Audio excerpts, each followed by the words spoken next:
안녕하세요. 사람마다 생각이 다른 까닭에 혹 악성 댓글에 또 다른 상처를 받을지 모른다는 두려움을 안고 이 글을 씁니다. 늘 커뮤니티에 오른 고부 갈등을 읽으며 그래도 난 좀 낫다는 위안을 받으며 살았는데 오늘은 막상 제가 글을 올리는 처지가 되어 서글프네요. 저는 신랑과 30대 중반의 늦은 나이로 만났습니다. 홀 어머니를 모셔야 하고 가진 것도 별로 없는 악조건이었지만 솔직하고 똑똑하며 무엇보다 따뜻한 성품이 마음에 들어 그리 큰 고민 없이 만난 지 4개월 만에 결혼을 했습니다. 2년간의 꿈같던 신혼생활이 끝나고 드디어 합가를 하게 되었습니다. 그새 태어난 우리 아기에게 전셋집에서 살게 하고 싶지 않아 시어머니와 우리의 전셋돈을 합하고 내 비자금 1,000만 원의 대출까지 받아 어렵게 조그마한 아파트 한 채를 마련하여 지금껏 2년을 보냈습니다. 합가 후 근 1년 동안은 제가 직장에 다니느라 거의 집에 있을 시간이 없어 큰 문제는 없었습니다. 다만 살아온 방식이 너무 다른 시어머니와 아주 사소한 문제로 부딪히기는 했습니다. 예를 들어 해가 지면 절대 머리를 감을 수가 없다는 것과 빨래를 삶을 때 아기 빨래와 신랑 빨래를 같이 삶아서는 안 되며 현관 청소를 할 때에도 문턱에 신발을 올려두면 안 되고 등등. 그런데 제가 직장을 관두고 둘째를 임신하여 집에 있는 시간이 많아지자 갈등이 본격화되었습니다.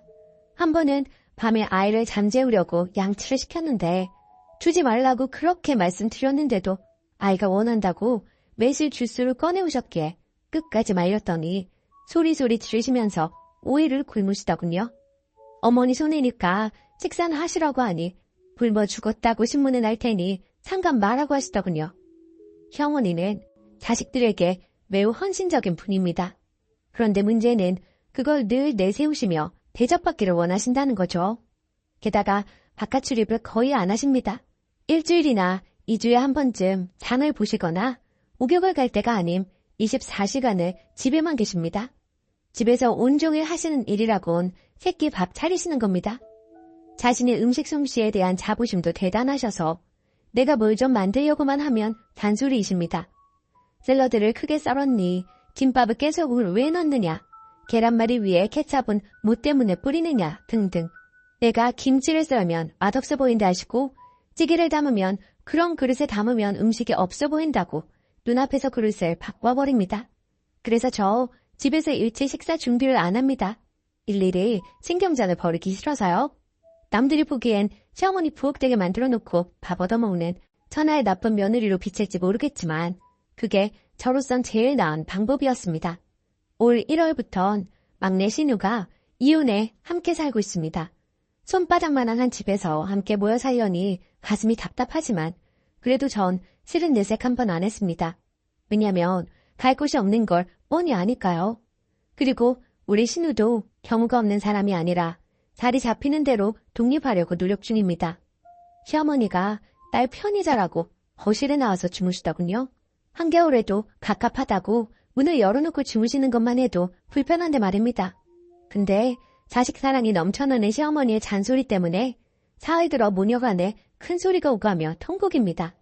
해결을 해야 하는 나는 안중에도 없고 4살 된 우리 딸 앞에서 말입니다. 근데도 핏줄이 다른지 딸하고 싸운 날은 단 하루 굶으시더군요. 자기 아들인 신랑도 집이 지옥 같다고 하는데 전 어떻겠습니까? 신랑은 아버지 없이 어렵게 컸지만 혼자 아르바이트하며 대학 4년 내내 장학금 타느라 그 흔한 MT 한 번 다녀온 적이 없는 사람입니다. 어렵게 대기업에 입사해서 꿈을 펼쳐보려다 어머니와 연관된 일 때문에 직장도 그만둬야 했습니다. 그 어려운 형편에도 굿을 한다고 난리치고 채소 장사를 하다가 일수비 4천만 원을 져서 신랑이 직장 다니며 밤에는 붕어빵을 구워 팔며 그 빚 다 갚았다더군요. 한때는 그런 어머니가 너무 힘들어 나쁜 생각도 한 적이 있는 불쌍한 사람입니다. 그래도 시어머니는 담당하십니다. 젊어 혼자 되어도 너를 다 키웠지 않냐 하시면서요. 그리고 며칠 전엔 저와 시어머니 사이에 한판 설전이 벌어졌어요. 방을 닦느라 부엌에 놓여있던 과일 그릇을 식탁 위에 올려놓았더니 그동안 쌓인 게 많았는지 또 소리로 지르시더군요. 먼지 안 들어가게 잘 놔두었는데 뭘 그리 깨끗한 척하냐? 하시면서 소리를 삑 지르시더군요. 갑자기 날벼락을 만나 어이가 없었는데 하나하나 들먹이시더라고요.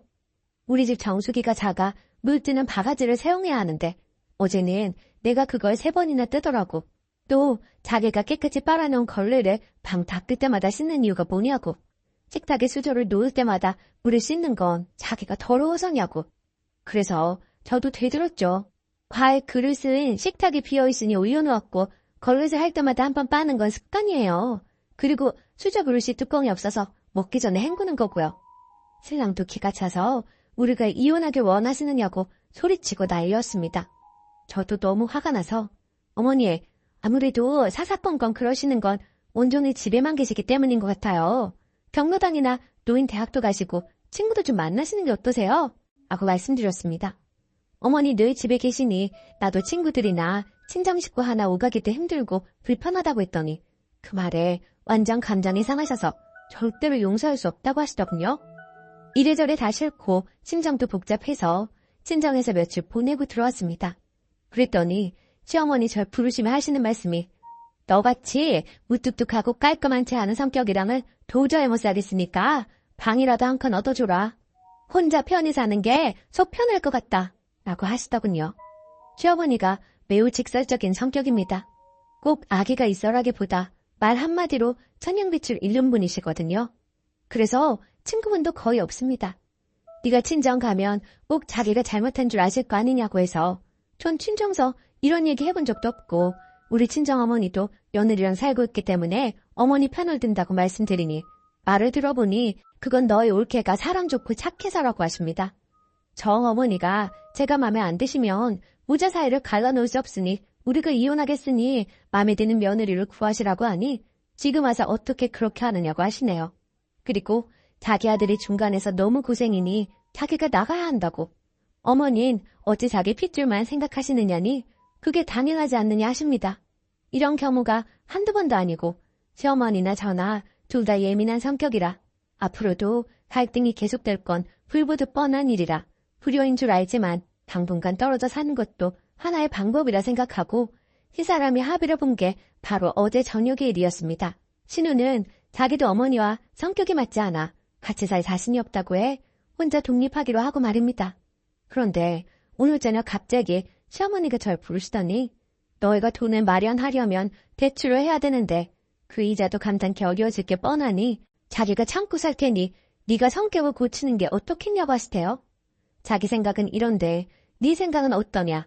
내가 나갈까 말까 이러십니다. 도대체 어이가 없어서 가만히 있었더니 말이 없는 걸 보니 너는 내가 나갔으면 하고 바라는구나 하시네요. 아주 사소한 일로 시작해 온갖 악담을 다 퍼부어놓고 이제와 자기가 희생할 테니 넌 날 못 나가게 붙잡으라는 식이니 제가 도대체 어떻게 이해를 해야 할까요? 남편이 밤 근무하면서도 제 심기 살피느라 전화를 했지만 도저히 밝은 목소리로 받아줄 수가 없었습니다. 둘째 임신하고서는 단 하루도 편한 날이 없어 아이를 낳아야 할지 말아야 할지도 모르는 천벌을 받을 고민을 하고 있습니다. 물론 제가 천사표도 아니고 어른한테 대들기도 하는 나쁜 며느리지만 서로 정이 들 때까지 좀 느긋하게 기다려주지 못하고 자기의 피해의식만 늘어놓는 시모를 사랑하기가 힘들 것 같습니다.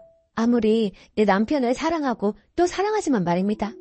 글로 엮어내어도 무거운 가슴은 좀처럼 가라앉질 않네요. 후기. 결국 시어머니라는 분가였어요. 돈이 들지언정 그게 모두의 건강 상태를 위해서 좋을 테니까요. 분명 시어머니도 원했던 분가였는데 막상 분가가 결정되니 어찌나 또 안 나가시려고 하는지.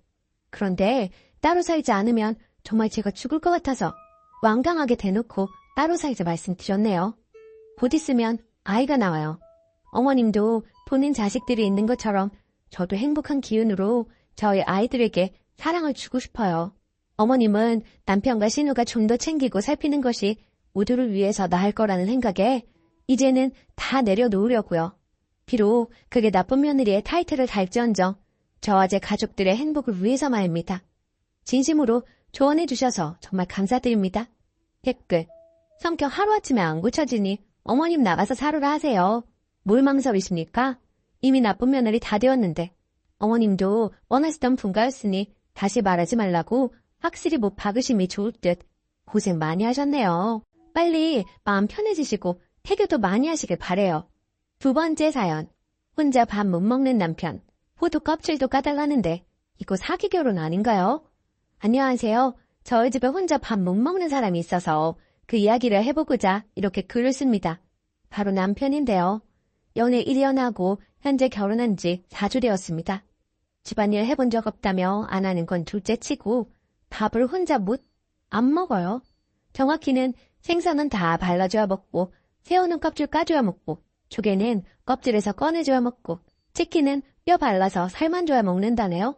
그 외에도 많죠. 게, 랍스타 등등. 이걸 처음 알게 된 사건은 간장게장 때문이었어요. 숟가락에 밥을 푸더니 저한테 내밀면서 살 발라서 올려달라고 당연하게 말하더라고요.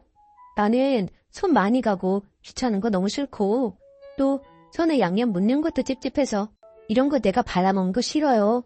그래서 다 손질된 음식만 먹어 하더라고요. 그 이야기에 정신적인 혼란이 왔던 저는 그래? 그럼 간장게장 먹지 말고 다른 거 먹어. 안 먹으면 되지 했습니다. 간장게장이 메인이었지만 다른 반찬들도 있었고 계란찜도 있었거든요. 그랬더니 자기 간장게장 좋아한대요. 자기 집에서는 자기 어머니가 먹기 좋게 다 해주셨답니다. 이거 사기 결혼 아닌가요? 제가 말했어요. 난 자기가 이럴 줄 몰랐어. 혼자 못 발라 먹으면 문제 있는 건데. 근데 결혼 전에는 뭐 발라달라는 적 없던 걸로 기억하는데? 했더니 연애할 때는 그래도 남이니 안 물어본 거고 지금은 가족이니 해달라고 할 수도 있는 거 아니냐 하네요. 그래서 하는 말인데 하면서 남편이 말하길 과일도 예를 들면 딸기는 꼭지 다 따고 귤도 껍질 다 까서 먹기 좋게 나눠야 하고 수박은 한 입에 먹기 좋게 잘라서 뭐든지 다 발라서 줬으면 좋겠어 하더라고요. 최악이 포도입니다. 하나하나 다 껍질 벗겨서 안에 씨앗 빼고 달라고 하는데 무슨 아기인 줄 알았어요? 그럼 자기는 그 포도 알맹이를 수저로 퍼먹는다네요. 아, 그 포도 안 먹고 말죠. 아니, 같이 안 살라고요. 1년 연애하면서 저런 모습 본 적 없어서 사기당한 기분이거든요. 무슨 노예도 아니고 저런 걸 다 어떻게 해주나요? 근데 저더러 무슨 이런 일로 자기를 사기꾼 취급하느냐고 난리예요. 자기가 나이, 직업을 숨기긴 했나 월급도 따박따박 가져다 줄 건데 왜 사기꾼 취급을 하냐며 저를 완전 예민충으로 몰아가네요. 저한테 예민충이라고 지 입으로 직접 말하기까지 했어요. 저도 35살로 나이 많은데 저 인간이 왜 39살까지 결혼을 못했는지 이제야 알았어요. 참고로 저 전업주부 아니고 맞벌이에요. 물론 남편이 결혼하고 일 그만둬도 된다고 했고 제가 일하고 싶어서 하는 거지만요. 참고로 남편 석사도 있고 직장도 멀쩡하게 다니고 그래서 전응아인 줄 몰랐어요. 저 정말 효본 기분이고 화가 납니다. 그나마 다행이라면 혼인신고 아직 안 했어요. 결혼식은 올렸고요. 전 저런 모습을 숨기고 결혼해서 사기라고 생각하는데 여러분은 어찌 생각하시나요? 남편 말대로 저 정도는 사기급도 아닌가요? 추가. 주작이라고 하시는 분들도 여러 계시는데 네, 그만큼 어이없어요. 저 그리고 안 해줍니다. 그냥 혼자 먹어요. 끝까지. 그래서 피 터지게 여러 번 싸웠고 지금은 냉전 중이에요. 저는 이혼하려고 마음먹었어요. 처음 몇 번은 고쳐보려고 노력했어요. 하지만 지금은 깔끔하게 포기했습니다. 시엄마한테 돌려주려고요. 39년 동안 시어머니가 해줬다 해도 결혼했고 성인이면 혼자 해보려고 시도를 해야 하는데 그런 노력이 없고 저한테 끝까지 해달라고 떼쓰는 모습을 보니 정이 다 떨어졌습니다. 남편의 제일 큰 문제는 지가 문제인지도 몰라요. 적반하장입니다. 제가 끝까지 안 해주면 숟가락을 식탁에 확 내리치거나 흔들면서 바닥에 내동댕이 치며 안 먹어 이러고 방에 들어가 버립니다. 그리고 혼자 배달 시켜 먹습니다. 웃긴 건 밥은 처먹으려고 포장된 음식 오픈하는 건 하면서 처먹고 난 뒤 정리는 안 합니다. 그대로 식탁 위에 내버려둡니다. 저런 남자가 저 문제만 있겠어요? 살림 안 해요. 할 줄 몰라, 여보가 해줘 이런 말들을 달고 삽니다. 연애하는 동안 또 결혼 준비하는 동안 밥 먹어봤을 텐데 어찌 몰랐느냐고요? 네, 몰랐어요 정말. 저랑 연애하는 동안 저런 모습 보인 적이 없어요. 둘 다 부모님과 아직 함께 살고 있어서 항상 밖에서 데이트했어요. 밥 먹고 술도 한잔하고 커피도 마시고 드라이브하고. 전염병 너무 심할 때는 많이 안 만난 기간도 있는데 그래도 1년 동안 결혼을 전제로 깨알같이 많이 만나는데 진짜 몰랐어요. 돌이켜 곰곰이 생각해보니 혼자 스스로 뭘 굽거나 까먹는 모습을 본 적은 없어요. 그렇다고 저한테나 다른 사람한테 해달라고 한 모습 보인 적도 없고요. 삼겹살 집에 간 적이 있는데 식당에서 일하시는 이모님한테 팁 주면서 고기 좀 구워주실 수 있겠냐고 한 적이 있는데 그때는 이상하다고 느꼈어요. 파스타, 횟집, 뷔페, 스테이크 등등 그래도 많이 먹으러 다녔고 기억나는 건 스테이크 혼자 썰어 먹었고요. 아무튼 전 마음정리 다 되었고 이혼하려고 합니다. 혼자 살았으면 살았지 절대 같이 못 살 것 같아요. 남수발되면서 살라고 저희 부모님이 저 키워주신 거 아니니까요. 댓글. 할 줄 몰라서 그러겠어요? 지능이 낮아서도 아니죠. 침팬지도 바나나 껍질 까서 먹던데? 연애할 때는 정상인인 척 하다가 결혼했으니 못 모르겠지 하면서 아내를 부려먹기 위해 길들이는 중이겠죠. 이혼하자 하면 더러워서 내 손으로 먹는다 이러면서 양보하는 척 할 것 같은데 소송으로 가요. 오늘의 사연은 여기까지입니다.